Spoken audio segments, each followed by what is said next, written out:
Hello everyone, welcome back to the channel of knowledge heart. और आज की video में हम लोग पढ़ने जा रहे हैं क्लास 7 साइंस के चैप्टर नंबर 10 के पार्ट 2 को। ओके, तो ये हमारा पार्ट 2 वीडियो होगा। इससे पहले हमने पार्ट 1 वीडियो देख लिया था इस चैप्टर का। एंड अगर अभी तक आप लोगों ने पार्ट 1 नहीं देखा है वीडियो, तो काइंडली मेरे क्लास 7 की प्लेलिस्ट में जाकर के आप लोग पहले पार्ट 1 वीडियो देख लें। वहाँ पे आपको जितने भी बेसिक कंसेप्ट हैं इस चैप्टर के जो आपको पता होने चाहिए, वो उस वीडियो में आपको मिल जाएंगे। ओके, एंड तभी आपको पार्ट 2 वीडियो भी जो है वो बेटर अंडरस्टैंड होगा। ओके, तो काइंडली विजिट, आप पार्ट 1 वीडियो जो है विजिट करें, देखें पहले मेरे क्लास 7 की प्लेलिस्ट में जाकर के, तभी पार्ट 2 वीडियो पे आए। ओके, तो जैसा कि आप सभी देख पा रहे हो, हमारा चैप्टर क्या है, रेस्पिरेशन इन ऑर्गेनिजम्स। ओके, तो मैंने आपको कल अच्छे से एक्सप्लेन किया था व्हाट इज रेस्पिरेशन, क्या होता है रेस्पिरेशन। जो भी हम जो हैं जब सांस लेते हैं, जो सांस आपको पता है ना, हम सारे लिविंग ऑर्गेनिजम्स जो हैं वो क्या करते हैं, सांस लेते हैं। तो हम जो बेसिक जो डिफरेंशिएट करते हैं living and non living beings को, वो किस तरह से सांस के बेसिस पे ही करते हैं कि हम लोग सांस लेते हैं एंड नॉन लिविंग बींग सांस नहीं लेते हैं। ठीक है, तो जो हम इन सांस में जो है ऑक्सीजन को लेते हैं, कार्बन डाइऑक्साइड को एक्सहेल करते हैं, बाहर निकालते हैं, तो ये क्या है, रेस्पिरेशन है। बस इतना ही, रेस्पिरेशन नहीं, रेस्पिरेशन एक पूरा प्रोसेस है। वो जो हम ऑक्सीजन अंदर लेते हैं वो क्या करता है, हमारे फूड के साथ जो है उसके ग्लूकोज मॉलिक्यूल्स को जो है ब्रेक करके उससे जो है एनर्जी, कार्बन डाइऑक्साइड, इसको को रिलीज करता है। ओके, तो ये रेस्पिरेशन का पूरा प्रोसेस है और मैंने आपको अच्छे से डिटेल में पार्ट 1 में आपको एक्सप्लेन किया था। ओके, तो हम लोग वाई डू वी रिस्पायर, मैंने ये भी बताया था। एंड जो है एरोबिक रेस्पिरेशन क्या होती है, एनारोबिक रेस्पिरेशन क्या होती है। वैसा रेस्पिरेशन जो ऑक्सीजन के प्रेजेंस में होता है वो एरोबिक रेस्पिरेशन होता है, एंड वैसा रेस्पिरेशन जो ऑक्सीजन के एब्सेंस में होता है वो एनारोबिक रेस्पिरेशन होता है। जैसे कि एनारोबिक रेस्पिरेशन यीस्ट में होता है, जिससे कि हमें जो है वाइन, अल्कोहल जो है बनाने के लिए हम यीस्ट का यूज़ करते हैं। ठीक है, क्योंकि जो एनारोबिक रेस्पिरेशन होता है उसमें बाय प्रोडक्ट क्या बनता है, अल्कोहल बनता है plus carbon dioxide plus energy. And aerobic respiration में जो है आपको क्या मिलता है product, carbon dioxide plus water plus energy. Okay, तो ये सारी चीज़ें हमने पार्ट 1 में देख ली थी। एंड हमने जो है 10.1 एक्टिविटी भी देख लिया था। अब हम जो है हमने 10.1 मतलब पार्ट 1 वीडियो जो है हमने 10.2 यहाँ पे एंड करा था, यानी कि हम यहाँ से आज का वीडियो स्टार्ट करेंगे, पार्ट 2 वीडियो को स्टार्ट करेंगे। ओके, तो चलिए विदाउट डिले स्टार्ट करते हैं अपने आज की वीडियो को। एंड एज ऑलवेज आप सभी से रिक्वेस्ट करना चाहूँगी कि अगर अभी तक आप लोगों ने मेरे चैनल को सब्सक्राइब नहीं किया है, कोई भी फर्स्ट टाइम मेरे चैनल पे विजिट कर रहे हैं, तो नीचे सब्सक्राइब का आइकन प्रेस करना बिल्कुल ना भूलें, ताकि आपको ऐसे ही हर सब्जेक्ट से रिलेटेड वीडियोस जो हैं वो आगे फ्यूचर में मिलती रहे। Okay, so kindly subscribe my channel. And अगर आपको थोड़ी सी भी वीडियोज़ अगर यूज़फुल लगती हूँ तो वीडियोज़ लाइक किया करें। तो चलिए एक्टिविटी 10.2 देखते हैं। कहा जा रहा है generally we are not aware that we are breathing. Okay, तो जनरली जो है हम नहीं अवेयर होते हैं कि हम ब्रीथ कर रहे हैं। ठीक है, आप जब ध्यान लगा करके देखोगे कि तब आपको पता चलेगा, हाँ आपका पेट जो है अंदर बाहर हो रहा होता है, तो उससे हम पता लगाते हैं हम सांस ले रहे हैं। एंड फिर जब फील करोगे कि हाँ हम सांस कुछ अंदर ले रहे हैं, कुछ बाहर जो है निकाल रहे हैं। तो अगर आप ऐसे नॉर्मली बात कर रहे हो या फिर कुछ भी कर रहे हो तो उतना ध्यान नहीं देते हो आपके, हम सांस ले रहे हैं, हाँ हमेशा वो प्रोसेस आपको पता चलता है।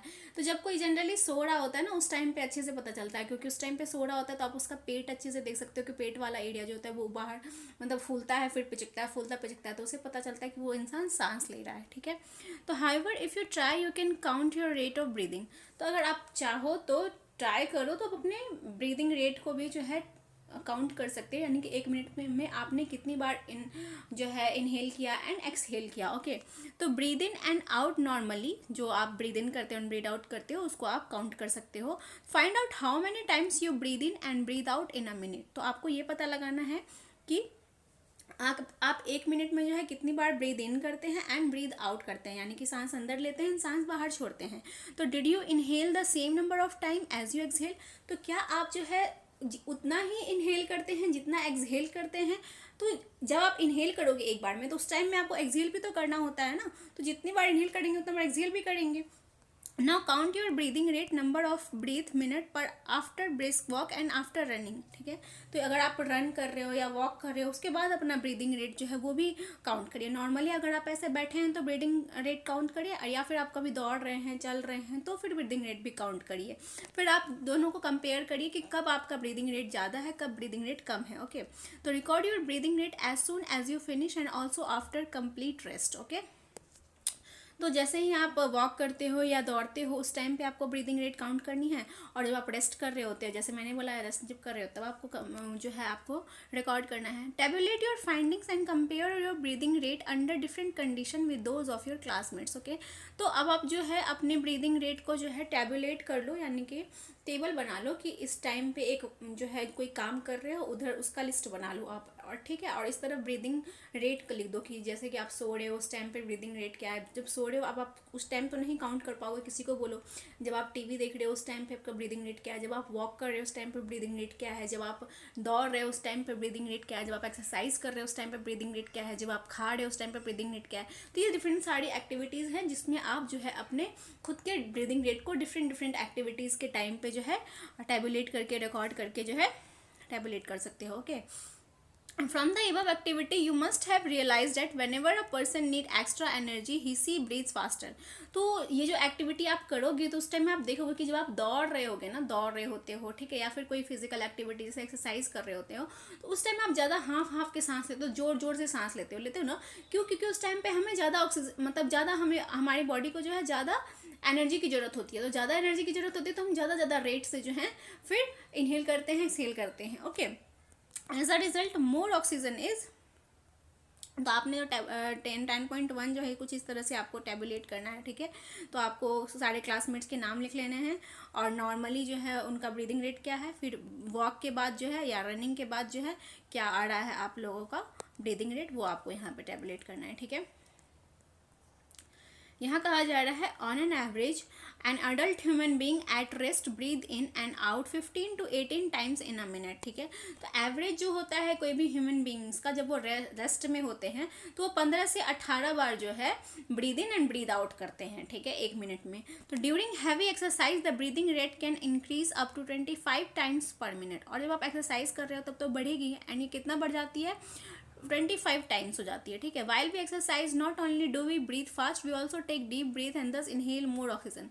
और जो है हम जब एक्सरसाइज करते हैं तो सिर्फ हम जो है सांस ही नहीं लेते हैं जोर जोर से, जबकि हम डीप सांस लेते हैं, बहुत गहरी गहरी सांस लेते हैं, ताकि हमें जो है ज़्यादा मात्रा में जो है ऑक्सीजन को हम इनहेल कर पाएँ। ओके, तो as a result more oxygen is supply to our cells. तो जब हम एक्सरसाइज करते हैं या फिर दौड़ते हैं उस टाइम पे हम जोर जोर से सांस लेते हैं तो उससे क्या होता है, रिजल्ट में हमारी बॉडी को ज़्यादा ऑक्सीजन मिलती है, ठीक है। उससे क्या होता है, एनर्जी फिर हमें रिलीज होती है ज़्यादा।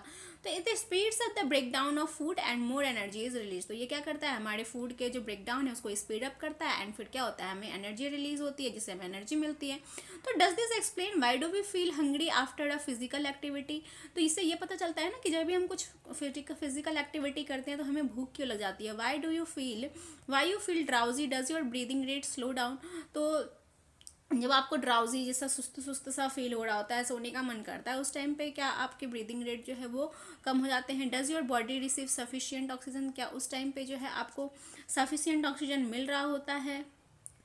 ओके, तो क्या होता है कि जब आप ड्राउजी फील कर रहे होते हो, सुस्त आपको लग रहा होता है, यानी कि आपको नींद आ रही होती है, तो उस टाइम पे क्या होता है कि आपकी ब्रीदिंग रेट, रेस्पिरेशन रेट जो स्लो हो जाती है, जिसकी वजह से क्या हो जाता है कि आपको सफिशिएंट ऑक्सीजन जो है, रेस्पिरेशन रेट स्लो होगा तो सफिशिएंट ऑक्सीजन आपकी बॉडी के अंदर, लंग्स के अंदर नहीं जाएगा, एंड सफिशिएंट ऑक्सीजन नहीं जाएगा आपको, तो फिर क्या होगा, आपको ऑक्सीजन की कमी हो जाएगी। तो उस टाइम पे क्या होता है, जब आपको, जब आपने गौर किया होगा, जब आपको नींद आ रही होती है, सुस्ती छाई होती है ना, उस टाइम पे क्या होता है, आप हाँफ ही लेते हो, यौन करते हो ना, वास ही लेते हो।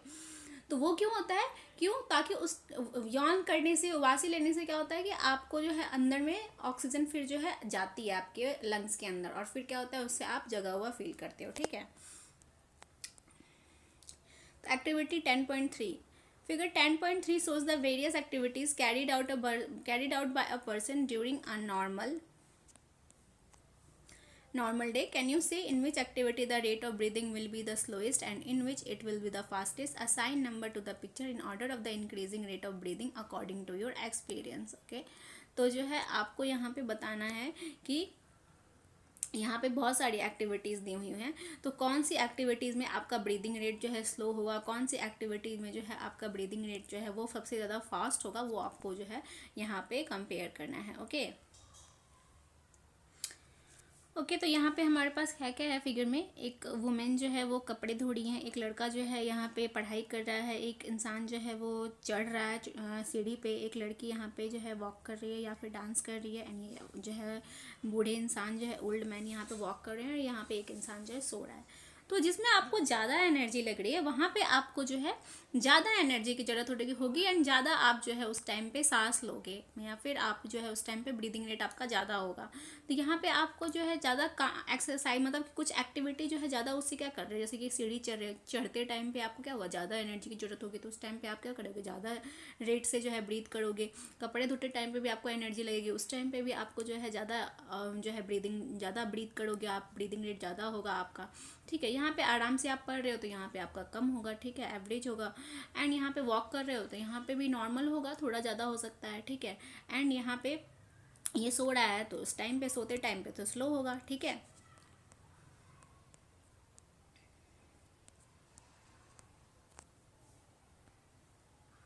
हाउ डू वी ब्रीथ, हम ब्रीथ कैसे करते हैं, ठीक है। तो let us now learn about the mechanism of breathing. तो अब हम चलिए कैसे ब्रीदिंग होता है हमारी बॉडी के अंदर उस मैकेनिज्म को देखते हैं। तो normally we take in air through our nostrils. तो जनरली हम कहाँ नाक से जो है सांस लेते हैं, नॉस्ट्रल के through. When we inhale here, it passes through our nostrils into the nasal cavity. तो जब हम जो है इनहेल करते हैं तो ये क्या होता है, हमारे नॉस्ट्रल से होते हुए हमारे नासल कैविटी होता है नॉस्ट्रल के बाद उधर जाती है। तो from the nasal cavity the air reaches our lungs through the wind pipe, और वहाँ नासल कैविटी से जो है एयर क्या करती है, हमारे लंग्स तक पहुँचती है, ठीक है। लंग्स यानी कि फेफड़ा। Lungs are present in the chest cavity, figure 10.4। और लंग्स जो है वो क्या होती है, चेस्ट कैविटी में प्रेजेंट होती है, फिगर 10.4 में। This activity is surrounded by ribs on the sides. और ये कैविटी क्या होता है, रिब्स से सराउंडेड होती है। जैसे कि यहाँ पे आप फिगर में हम देखते हैं, ये देखिए, ये आपका जो है नासल पैसेज है, ठीक है। यहाँ से जो है आपका, आप कुछ भी सांस लेते हो तो यही नॉस्ट्रल से नसल पैसेज से होते हुए अंदर आता है, ठीक है। और ये आपका फेरिंग्स है, ठीक है। एंड ये ट्रैकिया है जो विंड पाइप होता है आपका, ठीक है, इधर से ही एयर जाता है।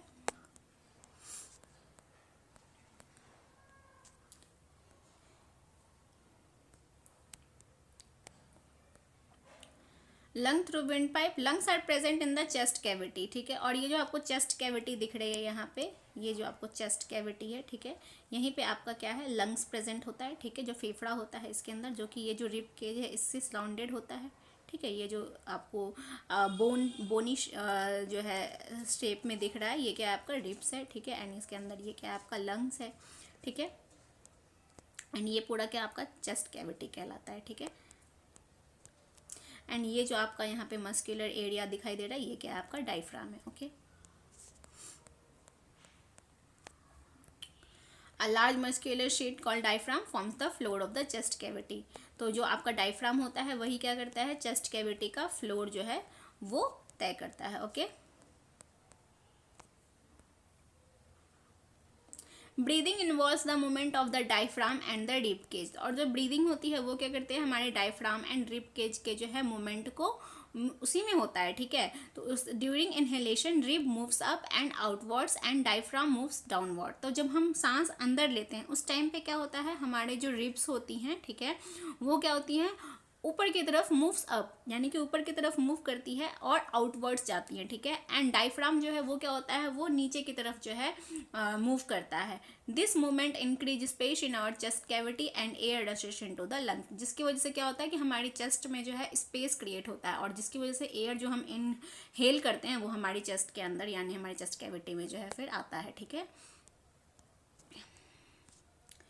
जब हम यहाँ से एयर अंदर लेते हैं, ठीक है, तो ये क्या होता है, रिब जो है आपका ऊपर की डायरेक्शन में जो है एक तरह से एक्सपैंड करता है, फूलता है। एंड ये जो आता है डायफ्राम आपका, ये क्या होता है, नीचे की डायरेक्शन में जो है जाता है, जिसकी वजह से क्या होता है, यहाँ पे स्पेस क्रिएट होता है एंड एयर जो है आपका एंटर करती है यहाँ पे, ओके। स्पेस क्रिएट होगा तभी एंटर, कुछ भी बाहर से अंदर आएगा चीज़, ठीक है। Do the lungs get filled with air during exhalation, और फिर जब हम एक्सहेल करते हैं यानी कि जब सांस को हम बाहर निकालते हैं, हवा बाहर निकालते हैं, तो ribs moves down and inwards, तो रिब्स जो है वो इनवर्ड यानी अंदर की तरफ जो है डाउनवर्ड डायरेक्शन में मूव करती है, while diaphragm moves up to its former position, और डायफ्राम क्या होता है, फॉर्मर पोजीशन में आ जाता है, पहले जिस पोजीशन में था वैसे। तो जब जो है सांस ले रहे थे अंदर, तो ये डायफ्राम क्या था, ये डाउनवर्ड डायरेक्शन में मूव किया था, और जब हम एक्सहेल करते हैं यानी कि सांस बाहर निकालते हैं, तो ये फिर से नॉर्मल पोजीशन में जैसे शेप में पहले था वैसे हो जाता है। एंड ये जो रिब्स होती हैं ये क्या करती हैं, जब हम सांस बाहर निकालते हैं तब ये जो है इनवर्ड डायरेक्शन में जो है आपको नीचे की डायरेक्शन में जो है वो मूव करती है, ठीक है, जिसकी वजह से क्या होता है कि हवा जो है फिर वो बाहर निकलती है, ठीक है।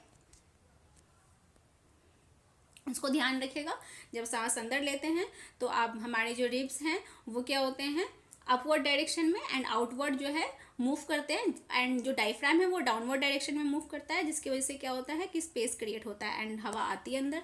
एंड जब हम एक्सहेल करते हैं उस टाइम पे क्या होता है, हमारे रिब्स जो हैं वो इनवर्ड डायरेक्शन में एंड डाउनवर्ड डायरेक्शन में मूव करती हैं, एंड हमारा जो डायफ्राम है वो नॉर्मल पोजीशन में, जो पहले की पोजीशन में था वहाँ की पोजीशन में आ जाता है, जिससे कि हवा फिर बाहर निकल जाती है, ओके। जिसकी वजह से this reduce the size of the chest cavity and air is pushed out of the lungs, तो जिसकी वजह से क्या होता है कि जो हमारी चेस्ट कैविटी होती है उसका एयर जो साइज जो है वो रिड्यूस हो जाता है एंड एयर जो है बाहर चली जाती है। तो this movement in our body can be felt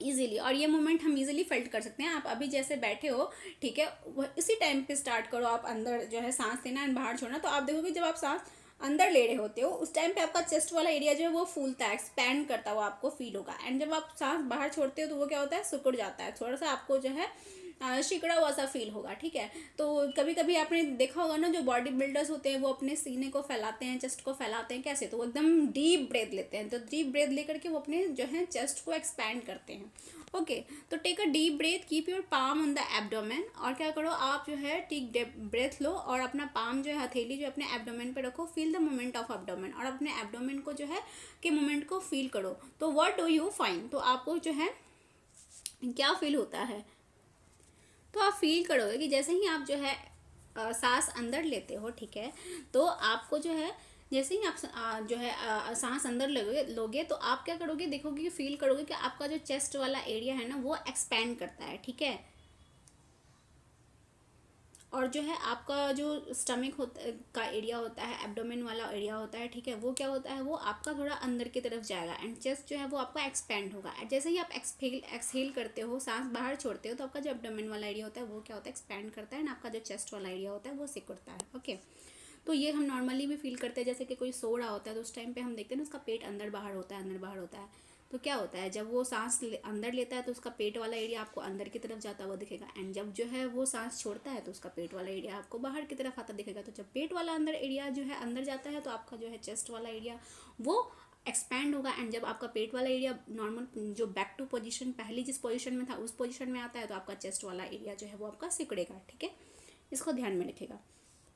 After having learned that during breathing there are changes in the size of the chest cavity, तो अभी हमने देख लिया कि ब्रीदिंग के टाइम पे हमारे चेस्ट कैविटी के साइज में चेंजेस होते हैं। तो children got involve in the chest expansion competition, तो चिल्ड्रन यहाँ पे जो है चेस्ट एक्सपेंशन कॉम्पिटिशन में जो है हिस्सा ले रहे हैं, ठीक है।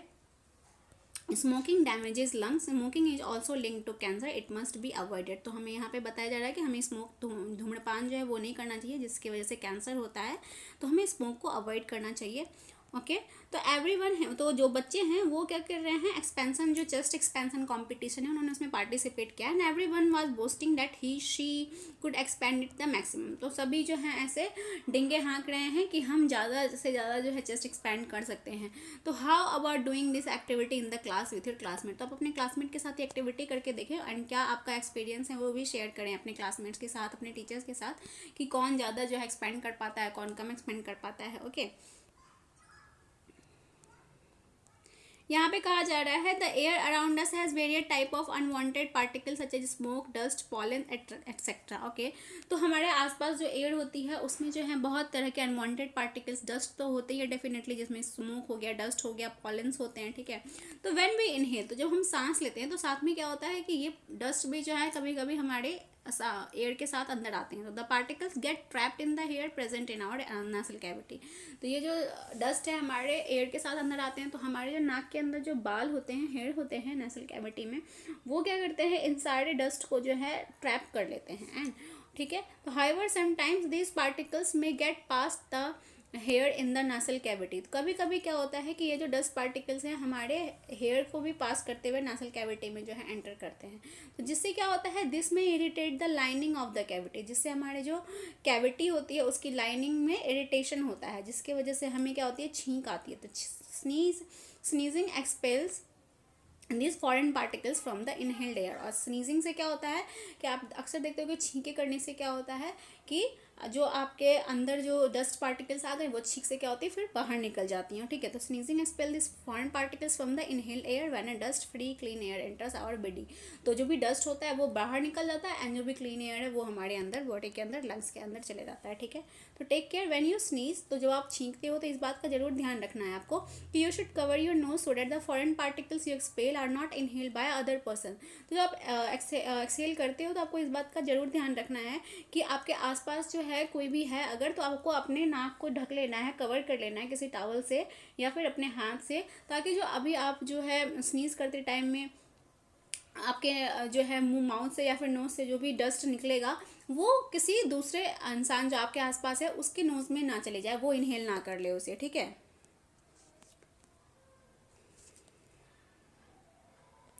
अब एक्टिविटी 10.4 है, कहा जा रहा है टेक अ डीप ब्रेथ। आप एक गहरी सांस ले। ठीक है, measure the size of the chest with a measuring tape. और अपने चेस्ट का जो है साइज आप मेजर कर ले मेजरिंग टेप से। फिगर 10.6 में दिखाया गया है।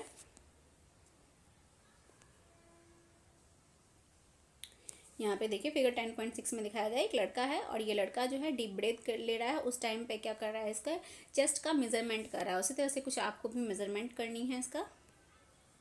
And record your observation in table 10.2। और टेबल 10.2 में जो है आपको इस रिकॉर्ड का ऑब्जर्वेशन जो है वो कर देना है यहाँ पे।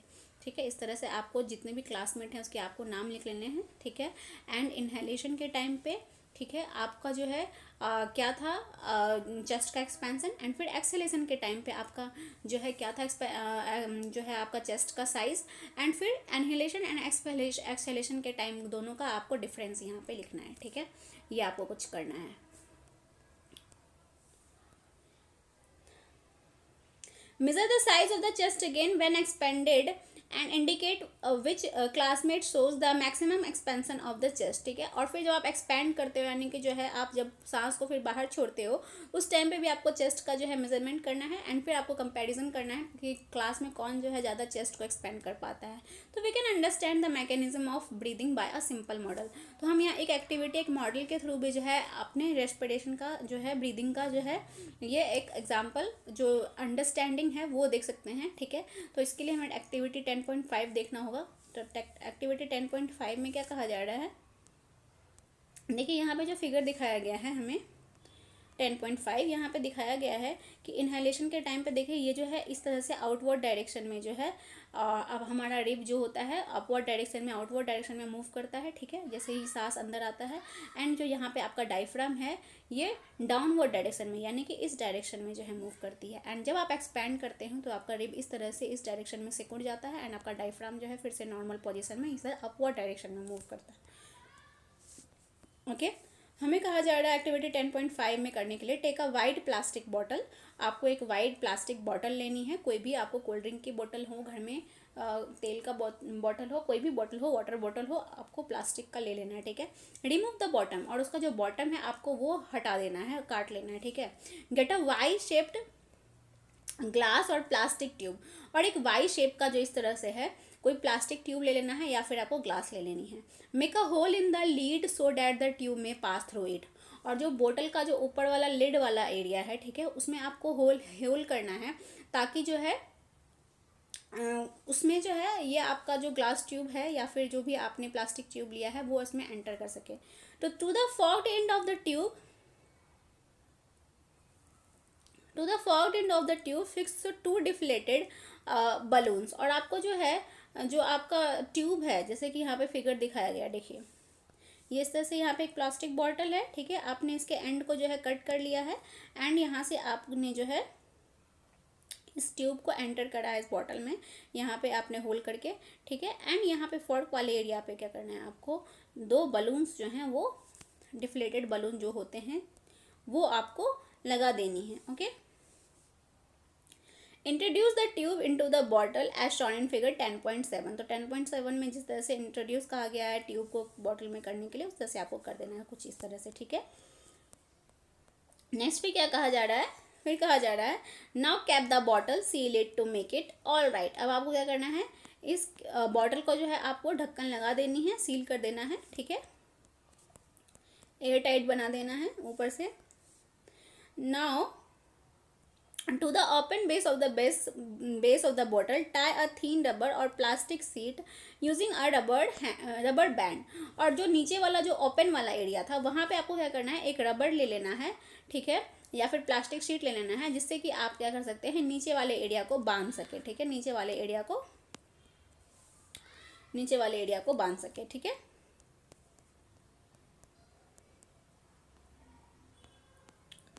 अब क्या करनी है, to understand the expansion of the lungs. तो अब हमारी बॉडी में किस तरह से लंग का एक्सपेंशन होता है इसको देखने के लिए आप क्या करो, तो नीचे pull the rubber sheet from the base downward and watch the balloons. तो अब क्या करो, आप जो यहाँ पे आपका जो बॉटम वाला एरिया है, ये बॉटम वाला जो एरिया है आपको जहाँ आपने रबर बैंड लगाया था इसके ओपन एंड पे, इसको क्या करो, अब डाउनवर्ड डायरेक्शन में जो है खींचो, नीचे की डायरेक्शन में जो है खींचो। अब तब देखो क्या होता है, तो जब आप इसको नीचे के डायरेक्शन में देखोगे, ठीक है, तो यहाँ पे एयर का प्रेशर की वजह से क्या होगा, ये जो आपका यहाँ पे बलून है ये फूल जाएगा, दोनों बलून जो है आपके फूल जाएंगे, ठीक है। तो उसी तरह से कुछ हमारे लंग्स के साथ भी होता है।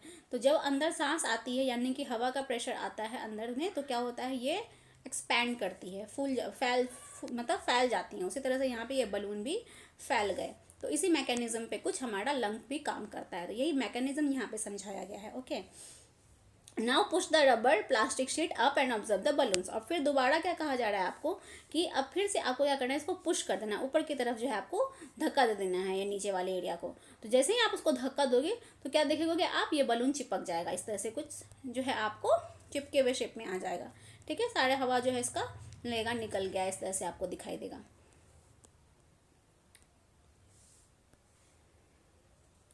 तो did you see any changes in the balloon? Yes we saw that कि जब हमने पुल किया उस टाइम पे ये बलून्स फूल गए, एंड जब हमने पुश किया तो जब ये बलून्स जो है सिकुड़ गए। उसी तरह से जब हम पुश वाला टाइम कब होता है, जब हम एक्सपैंड करते हैं, उससे हवा निकलता है हमारे अंदर से। जब हवा निकलता है हमारे अंदर से तो क्या होता है, उस टाइम पे हमारे चेस्ट जो है वो सिकुड़ जाते हैं, जिस तरह से कि यहाँ पे ये बलून सिकुड़े। तो आई होप आपको ये मैकेनिज्म समझ में आ गया होगा किस तरह से हमारा लंग काम करता है, ओके। तो what do the balloon in the model represent? तो यहाँ पे ये बलून जो है हमारे लंग्स को, चेस्ट कैविटी जो है उसको रिप्रेजेंट कर रहे हैं, जो रिब वाला एरिया है, ठीक है।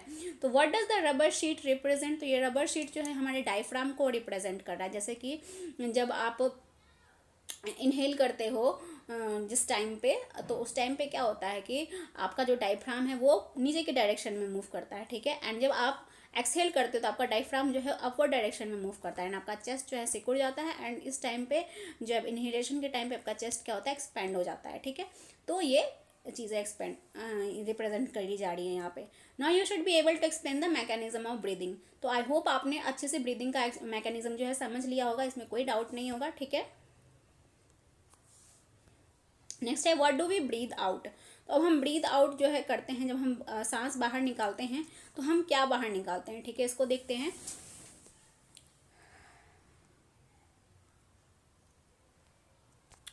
तो हम अपने ये एक्टिविटी 10.6 को है जो है अपने नेक्स्ट वीडियो में देखेंगे, पार्ट 3 वीडियो में, ओके। और हमारे पास कितने सारे टॉपिक रह गए हैं ये भी हम देख लेते हैं। थोड़े से टॉपिक रह गए हैं। हम 10.3 मतलब जो पार्ट 3 वीडियो आएगा हमारा इस चैप्टर का, उसमें हम लोग होपफुली ख़त्म कर लेंगे, डेफिनेटली ख़त्म कर लेंगे, ओके। तो आई होप आपको जो है ये मैकेनिज्म, ब्रीदिंग मैकेनिज्म जो होता है, इनहेलेशन एक्सहेलेशन, एंड इसमें हमारे लंग्स का एंड डायफ्राम का क्या रोल होता है, नेसल कैविटी जो होती है वो क्या होती हैं, ये सारी चीज़ें आपको अच्छे से समझ में आ गई होंगी, ठीक है। तो वीडियो अगर अच्छी लगी हो तो वीडियो को लाइक करें, चैनल पर नहीं तो चैनल को सब्सक्राइब करना बिल्कुल ना भूलें, चैनल नॉलेज हार्ट को। तो चलिए मिलते हैं हम अपने नेक्स्ट वीडियो में, तब तक के लिए bye bye, thank you, keep learning.